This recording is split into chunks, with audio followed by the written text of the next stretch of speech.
real. Deus é real. Este Salmo 42 é muito interessante porque os salmos, de um modo geral, eles falam de uma linguagem das emoções, do coração, uma linguagem espontânea, uma teologia não organizada, relacionamento. O Salmo fala de conversa com Deus. E neste Salmo aqui, 42, o salmista, ele começa falando que ele tem fome, ele tem sede de Deus. E compara com o cervo, como o cervo brama pelas correntes das águas, assim suspira a minha alma por ti, ó Deus. Esta sede de Deus é algo que a gente tem, é algo que você tem. A sede está lá no fundo do seu ser. Quanto mais você se aproxima de Deus, mais você experimenta quão bom Ele é, quão maravilhoso é estar na presença de Deus. E quanto mais você experimenta isso, mais você quer isso.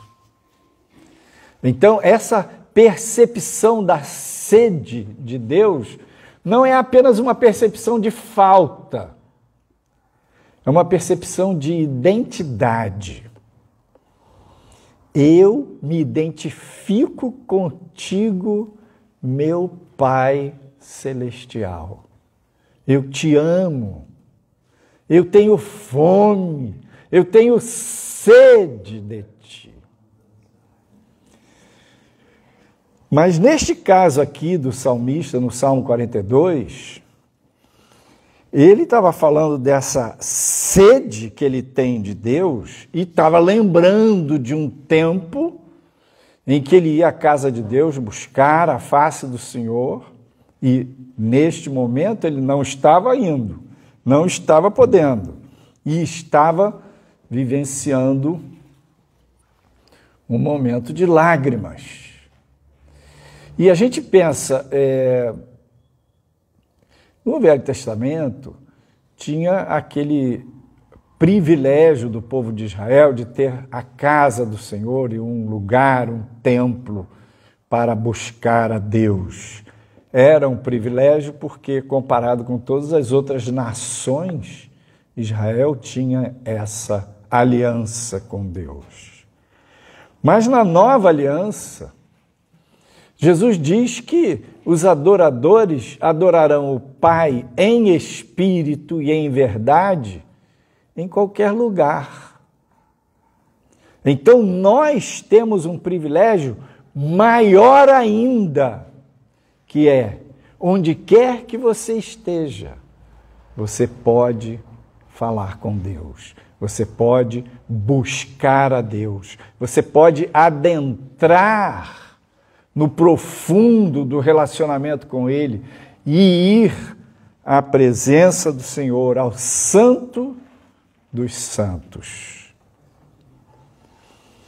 E o salmista fala, verso 3, 42, 3, minhas lágrimas servem-me de mantimento de dia e de noite, enquanto me dizem, onde está o teu Deus? Então ele estava passando uma tribulação, passando por problemas, e as pessoas à sua volta, sabendo que ele era um homem de fé, interpelavam ele, interrogavam, pressionavam, escarneciam. E aí? Você não é um cristão? Você não tem o temor de Deus? Onde está o teu Deus agora, nessa hora difícil? E aquilo era como uma ferida mortal para ele nos seus ossos. Então, é muito interessante na palavra a gente ver as cicatrizes, as feridas, as realidades dos seres humanos, dos servos de Deus. A Bíblia ela não põe maquiagem nos seus filhos. Ela permite que a gente seja visto como é. E nós passamos por tribulações? Sim. Nós passamos por momentos difíceis? Sim. E nós, muitas vezes, nos perguntamos, Senhor, onde estavas tu naquela hora? Por que tu permitiste? E muitas vezes, um evento muito ruim acontece com a gente, questão de 3 segundos de diferença, você não estaria naquele lugar, naquele ponto em que foi abalroado, atropelado, seu veículo bateu, outro veio para cima de você. Não teria acontecido um evento desagradável. 3 segundos de diferença. Onde está o teu Deus? Então, uma questão fundamental na vida do cristão e do ser humano é o sofrimento. Nós somos gente de carne e osso. E o fato da gente ter este relacionamento com Deus não é uma carteirinha de indulto quanto ao sofrimento. Porque eu sou de Deus, eu pertenço a Cristo e Deus é o Todo-Poderoso, então eu estou isento de passar por sofrimento, por problemas e por tribulações. Não. Jesus disse, no mundo tereis aflições, mas tende bom ânimo. Eu venci o mundo. Então, quando a gente passa por dificuldades, a nossa questão é, por que isso está acontecendo?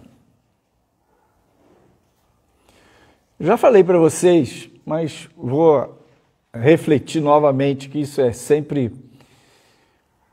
ajuda a gente. Impossível, quando você passa por um problema, não perguntar por que eu estou passando por isso. Impossível. Porque todo o nosso raciocínio, todo o nosso aprendizado, todo o processo de crescimento na nossa vida passa por uma relação de causa e efeito. Na sociedade, a educação, você recebe uma multa porque você furou o sinal. Você sofre uma sanção. Ou seu pai corrigiu você. Ou você recebeu uma nota baixa na sua faculdade. Ou seu chefe te deu uma reprimenda. Sempre tem uma causa. E é assim que a gente aprende. Como? Quando a gente erra, assume as consequências.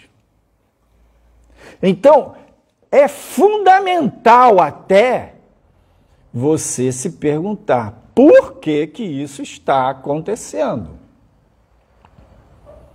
Por que isso está rolando na minha vida?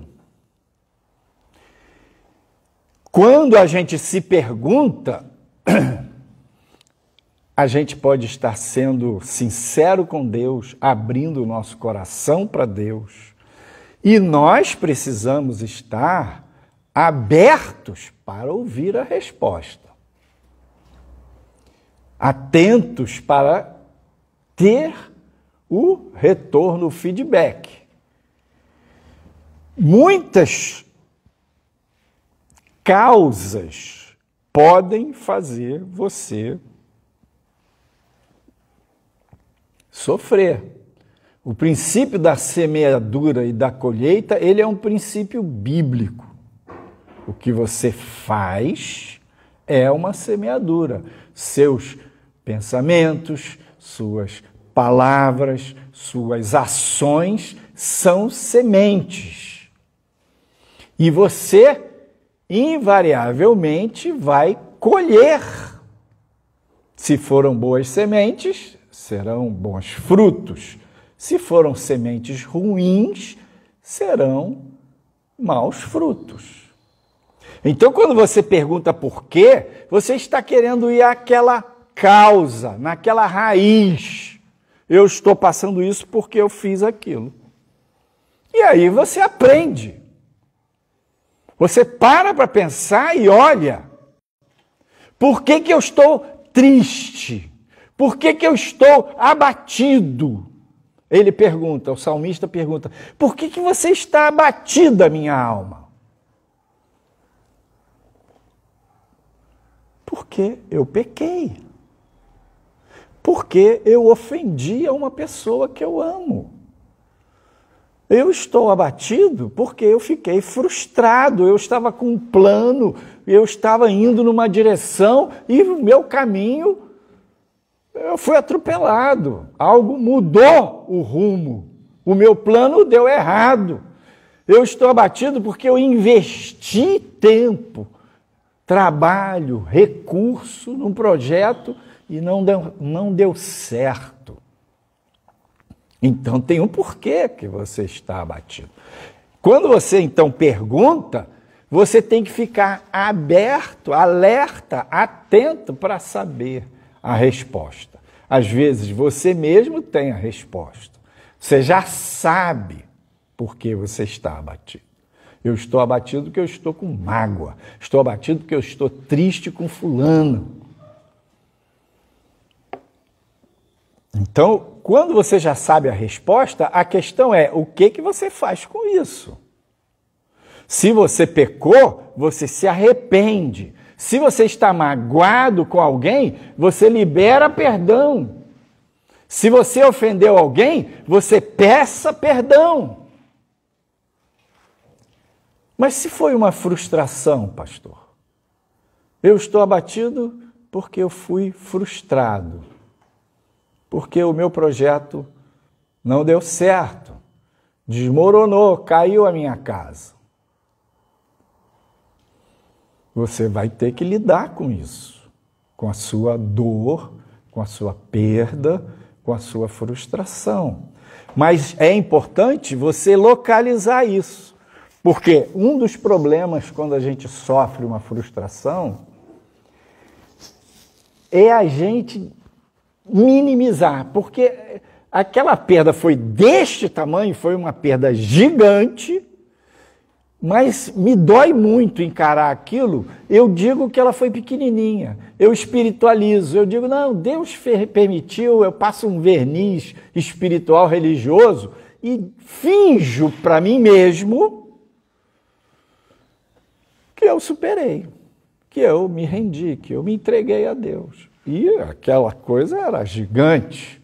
Não vai ficar bem, não vai ficar resolvido. Então, se você está abatido porque você passou por uma frustração, um luto, uma perda, olhe para isso, encare isso, não fuja disso, fale com Deus sobre isso. Lamente a respeito da sua perda, da sua dor.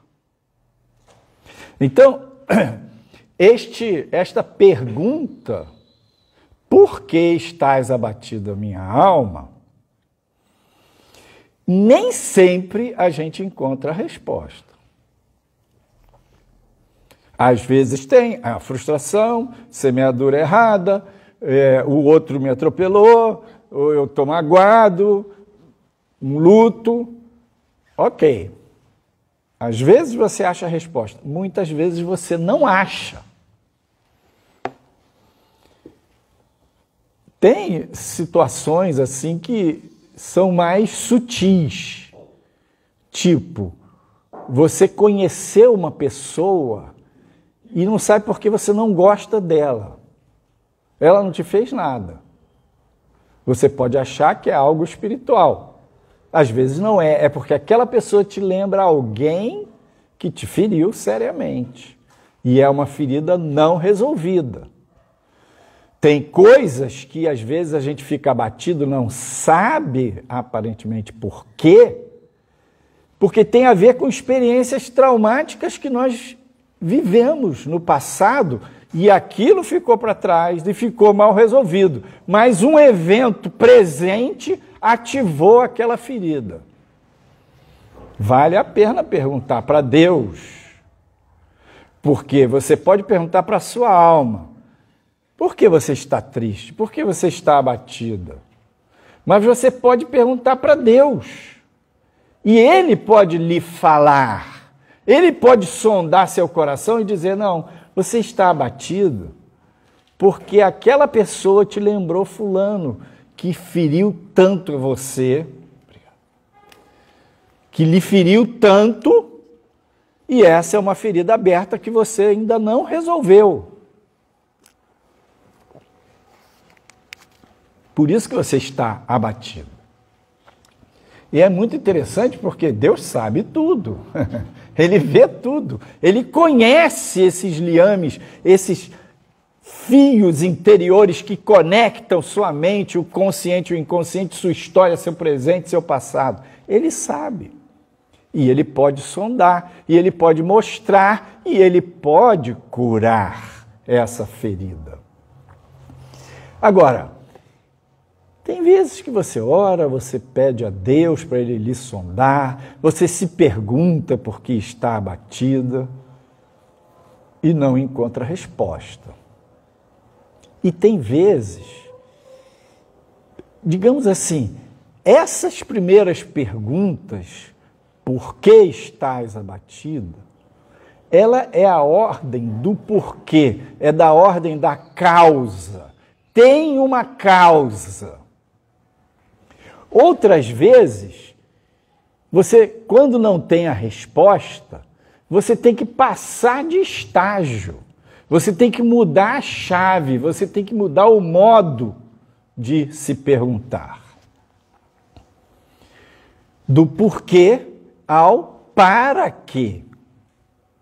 Não está errado perguntar por quê, mas está errado quando você passa por um sofrimento, uma luta, um problema, uma afronta de alguém, e você pergunta por quê, e não tem a resposta, e você fica nesse porquê. Não está errado você ir a Deus e dizer para Ele que está doendo. Derramar sua alma.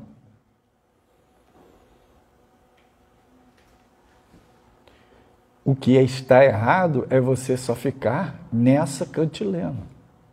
O que está errado é você entrar num disco empenado, falando a mesma coisa o tempo inteiro. Não está errado quando você é sincero e verdadeiro com Deus. Deus não se ofende, Ele sabe tudo. Está errado quando você se revolta com Deus. Está errado quando você se rebela contra Deus. Não está errado quando você lamenta a sua perda, a sua frustração, a sua dor. Mas está errado quando você murmura pelo que passou. E qual é a diferença, pastor? No lamento, você está falando dessa dor. Mas você está com a perspectiva correta na sua relação com Deus, com o fato e com a sua humanidade, com a sua dor. Então, o lamento é uma expressão humana, natural, legítima.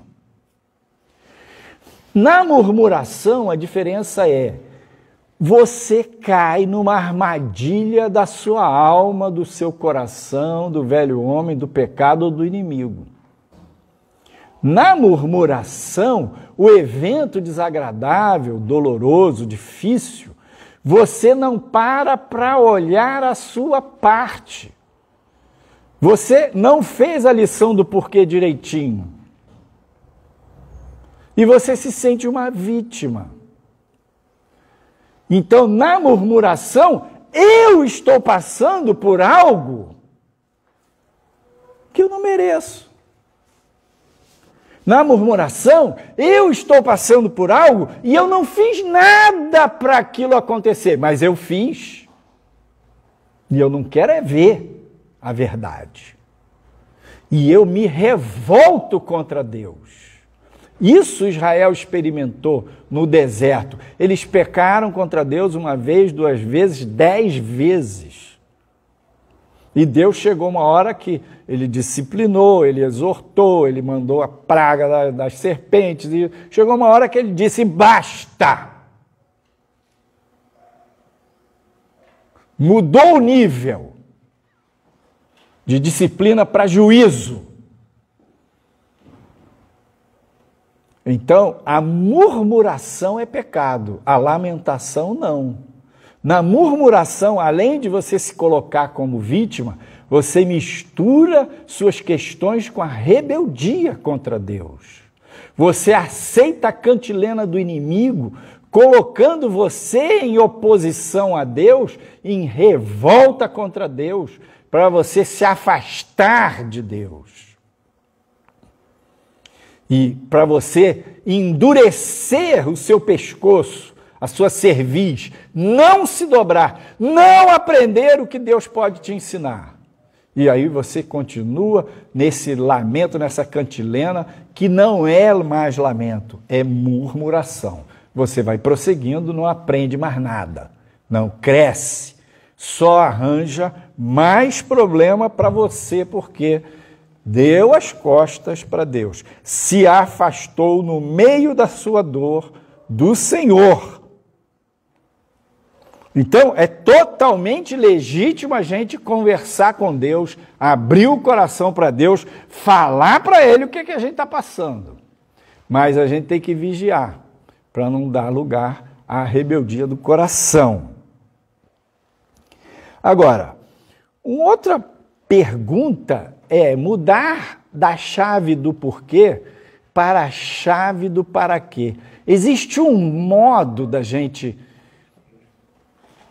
buscar a Deus no meio de um problema, no meio de uma tribulação, que é você ativa essa chave, esse modo, para de se perguntar por quê, já perguntou, já checou, já pediu a Deus para sondar e não achou um motivo, uma causa. Você vai perguntar, e para quê que eu estou passando por isso?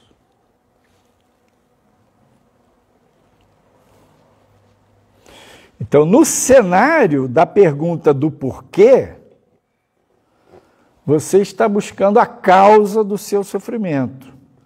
No cenário da pergunta para quê, você está buscando o que você aprende com aquilo. Aonde Deus quer te levar com aquela situação. A causa, eu preciso tratar a causa, trabalhar a causa, enfrentar a causa, me arrepender da causa. O para quê é outra coisa. Eu tenho algo para aprender, eu tenho uma lição embutida ali. Eu tenho os créditos da faculdade da vida que eu tenho que pagar. Eu tenho que cumprir. Eu tenho algo para saber de novo, algo novo de Deus para mim. Eu tenho que enxergar alguma coisa. Eu tenho que me render. O para quê, eu tenho que ir adiante. No para quê, eu tenho que abrir os ouvidos. No para quê, eu preciso enxergar qual é a lição que está embutida naquela experiência. E aí, quando a gente enxerga, é maravilhoso. Tanto no porquê também, quando eu percebo por que eu estou passando por isso, me arrependo, me acerto. e aprendo e cresço. E digo para vocês, já falei para vocês de Canaã, 60, 80, né? O cara tá 60, 40, 20, 80. Eu estou 20 na comunhão com Deus e 80 na minha força, não é isso? Aí eu vou caminhando, crescendo, amadurecendo. Chega uma hora que eu estou 60 na unção, 60% da minha vida, do meu andar, está na comunhão, e 40% eu já estou com mais para o lado da comunhão. Isso é Canaã, isso é o descanso, isso é o repouso de Deus. Pensa que na área do aprendizado com Deus, você também tem uma relação dessa. Eu aprendo 80% da minha vida no porquê, estou apanhando para burro, estou sofrendo porque eu estou semeando coisa ruim, atropelo os outros, me deixo atropelar pelos outros, faço um monte de movimento longe de Deus e colho os maus frutos daquilo. Tudo isso é porque. Muito obrigado. Muito amor, né? A gente precisa de água, vem a água. Eu já tenho estoque aqui. Mas agradeço a Deus, que depois no fim eu bebo tudinho.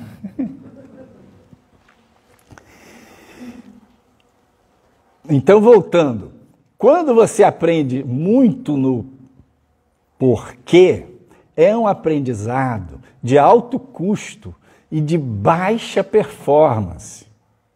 Você paga muito caro para aprender.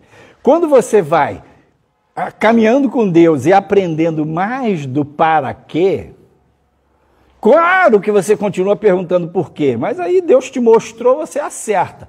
Não tinha uma causa, e você no para quê, você vai desenvolvendo um aprendizado de baixo custo e de alta performance.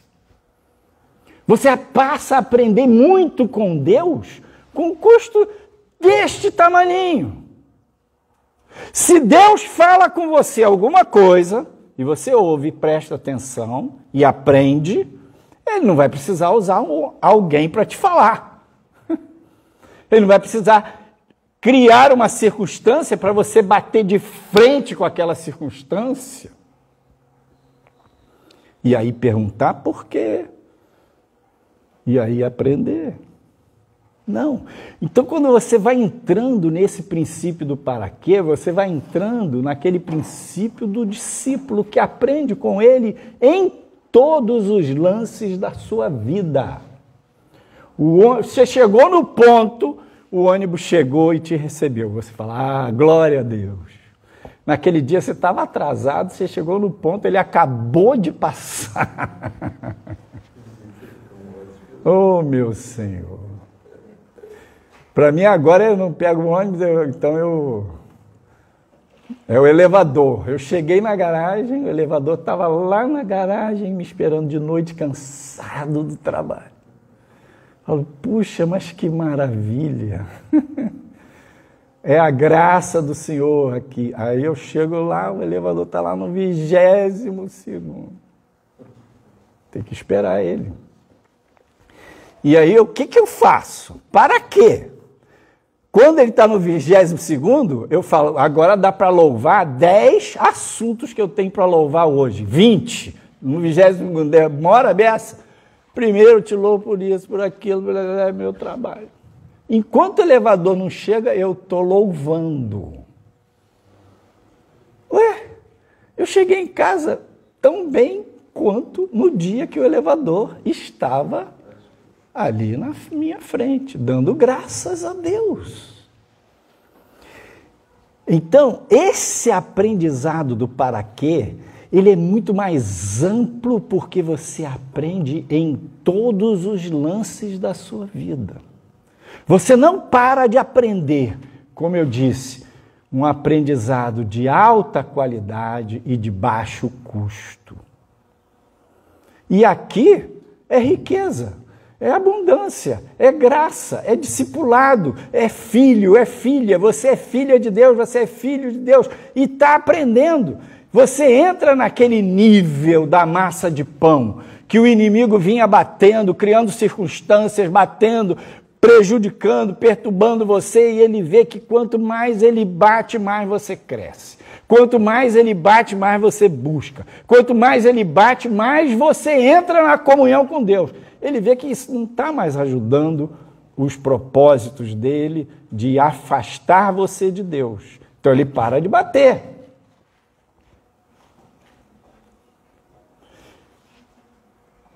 Então, queridos, vale a pena conversar com Deus, derramar sua alma, ser sincero. E mesmo diante das afrontas na sua vida, você precisa, quando alguém te afronta, quando alguém te humilha, quando alguém critica, quando alguém te dá uma indireta, você precisa perguntar: por que eu estou ouvindo isso? Porque você não viu, mas você também aprontou com a pessoa. Aquilo está voltando para você, um bumerangue que você jogou e ele fez o circuito dele e agora chegou em você. A pessoa te tratou daquele jeito, teve uma causa. Outras vezes não está na ordem do porquê, mas sim do para quê. A pessoa afrontou você, desafiou a sua fé, humilhou você na sua fé, ofendeu o seu Deus. E você tem que abrir-se para dizer assim: o que eu aprendo com isso? Quando a gente experimenta situações de afronta, são situações em que, se você não provocou nada daquilo, você está sendo perseguido por amor a Cristo. Se você não semeou nada errado e você está sendo afrontado na sua fé, Jesus falou: olha, você é bem-aventurado, quando você é feliz, você é abençoado quando você está passando por um sofrimento, por uma afronta, por um problema, porque você é cristão. O inimigo está te atacando. O inimigo está usando pessoas. E aqui tem uma lição básica no registro do para quê, que é maravilhosa. Que é assim: é como se a minha autoimagem, o meu amor próprio, no meu livro Imagem e Semelhança, eu falo sobre como Deus trata a nossa autoimagem e nosso amor próprio. E a nossa identidade. E, normalmente, a gente tem uma referência de valor, de percepção e de amor em nós, ligado às pessoas, àqueles que estão à nossa volta. E essa é uma referência muito importante, porque nós somos seres sociais. Relacionamento é tudo para a gente. Só que essa percepção de valor e amor próprio que você desenvolveu nos seus relacionamentos, pode ser boa ou ruim, ela, quando ela é, vamos dizer, ela naturalmente, ela é dependente dessa validação, aceitação e reconhecimento do outro. Só que, quando a gente caminha com Deus, nós vamos perceber que a gente dá muito mais importância para o que o outro pensa, o que eu acho que o outro pensa, do que o outro diz, o que eu penso que o outro diz, do que o que Deus pensa de mim. Normalmente, a gente dá uma importância muito maior para esse reconhecimento horizontal do que o reconhecimento vertical. O que Deus pensa de mim? O que Deus fala para mim? O que Deus fala de mim? O que Ele está achando da minha vida? Como é que Ele me vê? Então, quando você sofre afronta, no nível do porquê, você vai ver se tem uma causa. No nível do para quê, você pode pensar assim: eu vou ficar firme na minha fé, porque o Senhor é o meu Deus, é o meu amado, e o que Ele pensa de mim é mais importante do que o que essa pessoa pensa. E eu estou sendo afrontado por causa da minha fé. Jesus disse que eu sou bem-aventurado.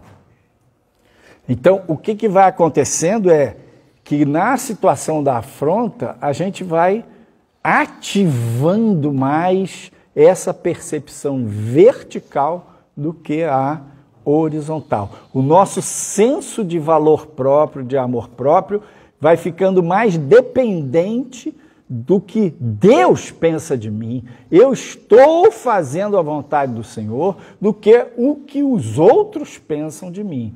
Não é que a gente fique indiferente ao que os outros pensam de nós. Não é que a gente dá de ombros, que se dane, eu não quero nem saber, não paga minhas contas. Não é isso. Me importa, e me importa muito, o que os outros pensam de mim.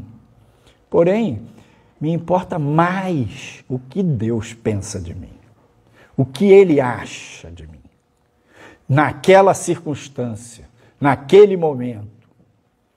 Então, a gente vai nesse nível do para quê aprendendo que é andar com Ele, agradar a Ele, viver por Ele, para Ele, que é a questão mais significativa e relevante para nós. Não desista, aguente firme, não se deixe levar pela tristeza, pelo abatimento, aprenda as lições nos dois registros do porquê, do para quê, largue a pena de si mesmo para lá. É um amor errado por você mesmo, é um apego errado por você mesmo. Jesus disse: negue-se a si mesmo, tome a sua cruz. Nós precisamos aprender a amar a nós mesmos, mas não ter peninha da gente.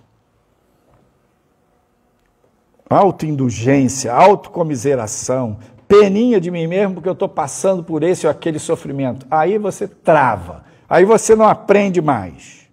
Larga esse negócio. E como filho, como filha de Deus, avance nesse aprendizado. E Deus será glorificado na sua vida. Ele vai usar a sua vida, vai abençoar você, porque você está na sintonia com Ele. E Ele vai honrar você. Vai levantar você. Porque no fundo a sua vida é para a glória dEle. Amém.